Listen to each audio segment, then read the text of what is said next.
Bonjour à tous et bienvenue dans ce nouvel épisode de Celeb Chat Podcast. C'est parti pour les news people du jour.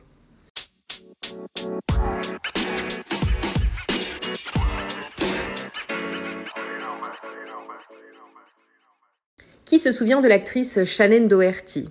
Elle a été connue pour avoir joué dans Beverly Hills et puis ensuite dans la série Charmed. Je pense que ça vous revient là. L'actrice, elle a aujourd'hui 52 ans et elle est atteinte d'un cancer. Un cancer du sein. Et dans un des épisodes de son podcast, elle était face à un oncologue et on y apprend que son cancer du sein s'est métastasé au niveau des os et du cerveau. Mais qu'après le 6e ou le 7e traitement, l'équipe médicale elle s'est rendue compte que le protocole que suit Shannen Doherty fonctionne. L'actrice a dit au micro « Est-ce que j'appelle cela un miracle ? Pour moi, cela s'apparente à un miracle. Je peux mourir aujourd'hui, je peux mourir dans 20 ans, je ne sais pas. Je peux mourir en sortant de chez moi et qu'un arbre me tombe dessus ou qu'un bus me percute, peu importe. Ou je peux mourir d'un cancer. Mais tout ce que je peux faire, c'est vivre chaque jour de la manière la plus positive possible. » Soyez prêts, c'est le message que Céline Dion a posté sur son Instagram. Céline Dion qui est malade et qui est sortie du silence très récemment pour annoncer une grande nouvelle à ses fans. Donc c'est tout juste un an après avoir révélé sa lutte contre, on dit en français, le syndrome de l'homme raide. Céline Dion annonce donc une grande nouvelle. La sortie prochaine d'un documentaire qui va retracer son combat contre cette maladie qui est très rare. Ce film sera diffusé sur Amazon Prime Video. Et en fait, ça va mettre Céline Dion au grand jour face aux défis perso, mais aussi surtout professionnels auxquels elle a dû faire face depuis ce diagnostic. En fait, en décembre 2022, Céline Dion elle avait annoncé qu'elle était atteinte du Stiff Person Syndrome. Donc la maladie de l'homme raide en français. C'est une maladie rare qui affecte le contrôle musculaire. Elle avait dû du coup annuler plusieurs dates de sa tournée. Elle qui est hyper pro, j'avais déjà vu un reportage sur la façon dont elle se mettait en condition avant ses spectacles et c'est énorme. Elle est hyper perfectionniste.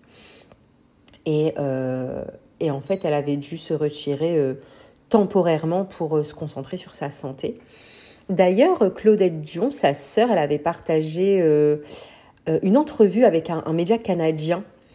Elle disait que sa sœur, elle travaillait fort, mais elle avait même plus le contrôle de ses muscles. Et c'est donc, comme je le disais, dans un message sur sa page Instagram, que Céline Dion, elle a partagé sa décision en fait de documenter cette bataille contre la maladie. Elle a dit « Ces dernières années ont été un véritable défi pour moi. Découvrir ma maladie jusqu'à apprendre à vivre avec et la gérer sans pour autant la laisser me définir. » Céline Dion, elle exprime également son désir de reconnecter avec ses fans et surtout de sensibiliser le public à ce syndrome très peu connu. Benoît Kounkoud est accusé de tentative de viol. Le handballeur français champion d'Europe a été placé en garde à vue. D'ailleurs, il fêtait en fait la victoire de l'équipe de France au handball en finale du championnat d'Europe. Et il a été arrêté ivre par la police dans une boîte de nuit à Paris. Donc en fait, ce qui s'est passé, c'est qu'une enquête a été ouverte après son arrestation dans la nuit de lundi à mardi. Il était dans une boîte de nuit située dans le 8e arrondissement de Paris. Et en fait, il y a un premier récit de la soirée qui précise que le joueur, donc je le précise, tout juste auréolé du titre de champion d'Europe, il est arrivé aux alentours de 4h30 du matin dans un établissement de nuit situé dans le quartier des Champs-Élysées. Et en fait, il était alcoolisé et dans la boîte de nuit, il aurait baissé son pantalon et tenté de violer une jeune femme. Donc il y a des témoins qui ont été, qui ont tout vu et qui ont alerté en fait un vigile qui serait intervenu. Et qui aurait lui-même surveillé le joueur jusqu'à ce que les policiers de la BAC prennent le relais. Il a été conduit au commissariat et Benoît Kounkoud, qui était tellement ivre, aurait été placé en cellule de dégrisement. On n'en sait pas plus pour le moment car ni l'entourage du joueur ni celui de l'équipe de France n'a, à l'heure où je vous parle, pris la parole pour commenter ces graves accusations. On reste quasiment dans le même thème avec Faustine Bollaert, qui avait été l'une des premières personnalités à réagir au complément d'enquête sur Gérard Depardieu qui avait été diffusé sur France 2 en décembre dernier. Souvenez-vous, cette émission avait fait énormément parler parce qu'on y voyait en fait l'acteur Gérard Depardieu en train de harceler sexuellement de nombreuses femmes et sexualiser une enfant en Corée du Nord. Eh bien, ce samedi 27 janvier 2004, la présentatrice de Ça commence aujourd'hui était l'une des invitées de l'émission Quelle époque ? Et Léa Salamé lui a demandé quelles questions elle aimerait poser à Gérard Depardieu. Et elle dit « Je n'aurais pas envie de donner la parole à un homme. » Enfin, à cet homme en tout cas, parce que tout ce qu'on a vu et entendu nous a tous atterrés. Et elle explique aussi, en revanche, j'ai beaucoup de mal avec les gens qui prennent sa défense au nom de son art ou au nom de ce qu'il a été. Certes, il a été un monstre sacré, mais pour moi, il est juste un monstre. Je l'ai trouvée pleine de franchise et elle s'est opposée au final fermement à la tribune, en fait, très controversée d'ailleurs, en soutien à Gérard Depardieu. Cette tribune, elle a été signée par une 50aine d'artistes.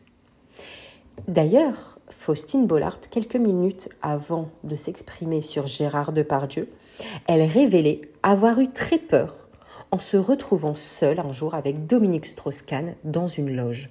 Elle dit qu'elle a même été sauvée par Michel Drucker. Elle dit que même dans sa carrière, elle a vécu, évidemment, comme si c'était logique en fait pour les femmes de vivre du sexisme ordinaire, quotidien, des remarques de décolleté, des mains déplacées, des propositions de promotion canapé. Et elle dit, ça fait pas mal de temps que je me pose la question. Je ne sais pas si j'ai le courage de raconter vraiment ce que j'ai pu vivre, de prendre la parole. J'ai peur des conséquences en vrai. En tout cas, je n'ai de cesse d'encourager et soutenir la libération de la parole des femmes et des victimes de violences. D'ailleurs, quand on parle de la parole qui se libère, ça m'amène au prochain sujet.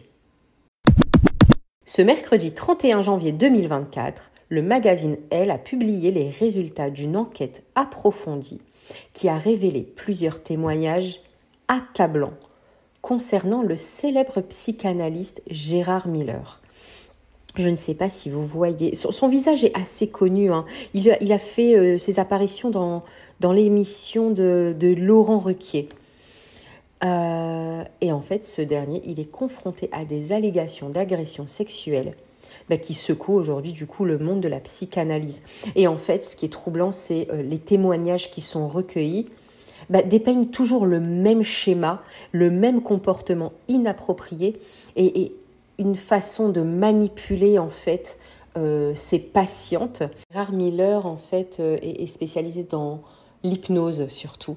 Et comme je vous dis, c'est toujours le même comportement et le même schéma de la part de Gérard Miller envers des femmes qui, elles, du coup, hypnotisées, étaient en position de faiblesse. Affaire à suivre.